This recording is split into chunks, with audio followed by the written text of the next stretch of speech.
Hi, this is Bhavna and welcome back to my channel. Today in this video, I'm going to talk about indirect taxes. I was getting some requests to make a video on indirect taxes. So in this video, I will first navigate you through how the question paper of indirect tax looks like, followed by some tips to how you can prepare for this exam, how you could deal with the MCQs, and also some tips on how you could revise in the last 1.5 strategy. Basically, I will try to make this subject very easy for you to revise. So please watch this video till the end, and if you are new to my channel and if you like my video, please do give me a like and subscribe to my channel, and let's begin. Over the years, I've realized that before you go for any CA exam, the most important thing is to understand the question paper. We sometimes neglect it because we think the course is so vast that we don't get to really analyze the paper, but the main trick lies in understanding what the paper is actually going to ask you, what is expected out of you as a student, and how you need to present the paper. So first of all, I'd like to navigate you through how the question paper of indirect tax looks like. So there will be basically 6 questions, out of which you need to attempt 5. This is the theory question which comes for 70 marks. The rest 30 marks would be of MCQ.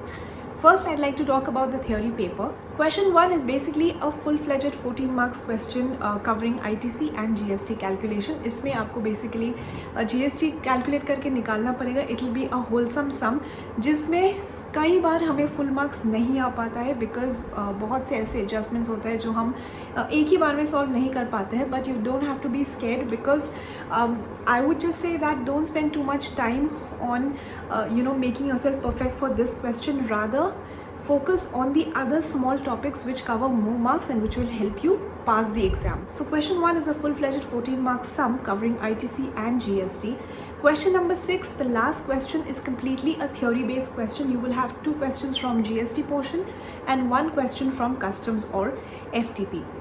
Remaining are question number 2, 3, 4 and 5.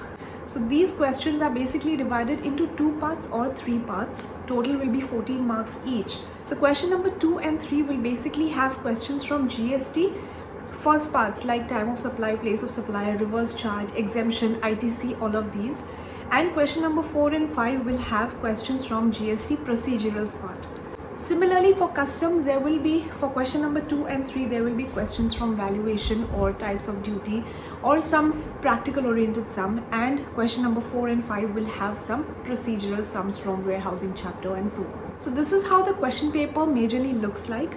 Now we need to understand how we can prepare for this subject in an effective manner. Most of us, what we do, and most of the videos on YouTube, they recommend that you need to spend a lot of time on time of supply, place of supply, value of supply, because these are important. I agree, definitely they are important and they carry a majority amount of marks.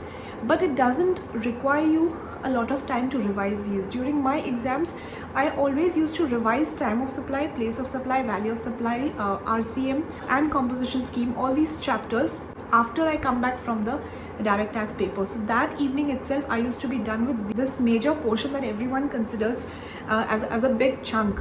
Once you're done with these chapters, you will feel lighter the next day and you will have a lot of time to revise the other things as well as the procedurals part, which are equally important and which we sometimes neglect, due to which we lose out on our marks.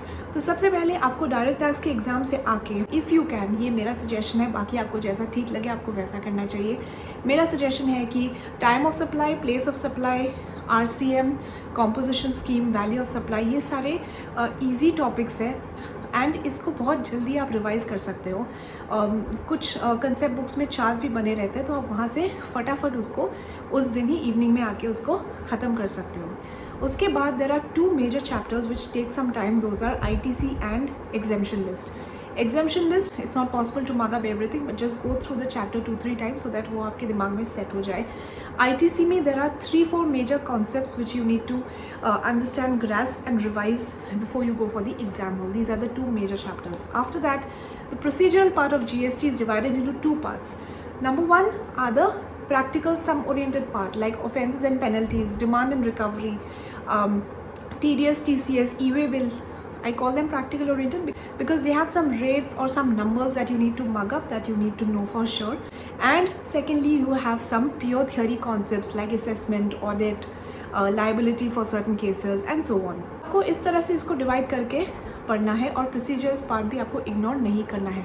Basically आपको ये छोटे concept ज़्यादा से ज़्यादा तैयारी करना है, because these are small things, easy concept and e way bill, TDS TCS का पेनल्टी क्या होता है, इंटरेस्ट क्या होता है, ये सब आपको अच्छे से पढ़ना है, so that towards the end आपको along with the major chapters आपको ये छोटे प्रोसीजरल चैप्टर्स भी अच्छे से याद हो. Another mistake which we do in procedurals is that in chapters like assessment and audit or appeals and revisions, हम लोग क्या करते हैं, हम लोग बस क्वेश्चन बैंक के क्वेश्चंस देख लेते हैं, हमको लगता है कि इसी में से आएगा, आता है, but then sometimes if you don't go through the concept book तो क्या होता है ना, you lose out on some of the topics and as a result of which वहाँ पे कुछ ऐसा क्वेश्चन आ जाए जो आप जो क्वेश्चन बैंक में कवर नहीं था, then you know unnecessarily you lose out on your marks. इसीलिए instead of sticking just to the question bank, please go through, even if you've done only question bank, please go through the concept books so as to check कि आपने सारा topics complete किया है कि नहीं. Another important tip, refund chapter का जो 2 questions है, zero rated और inverted duty structure,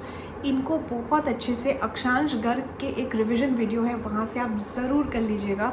ये मैंने आखिरी दिन में किया था, इसका सम आ गया था और it help me a lot because most of the students get stuck in these kinds of critical sums जो बहुत कंसेप्चुअल होता है. So these little things will help you secure marks and pass the exam instead of spending 2-3 hours on chapters like ITC और exemption list. बात करते हैं थोड़ा सा कस्टम्स और FTP के बारे में. आई नो FTP हम कई बार छोड़ देते हैं बिकॉज हमको लगता है सिर्फ 5 मार्क का आएगा, बट देन कभी कभी GST के कुछ प्रैक्टिकल कंसेप्ट्स बहुत टफ आ जाते हैं. उस केस में chapters like FTP and customs का थियोरी विल हेल्प अस.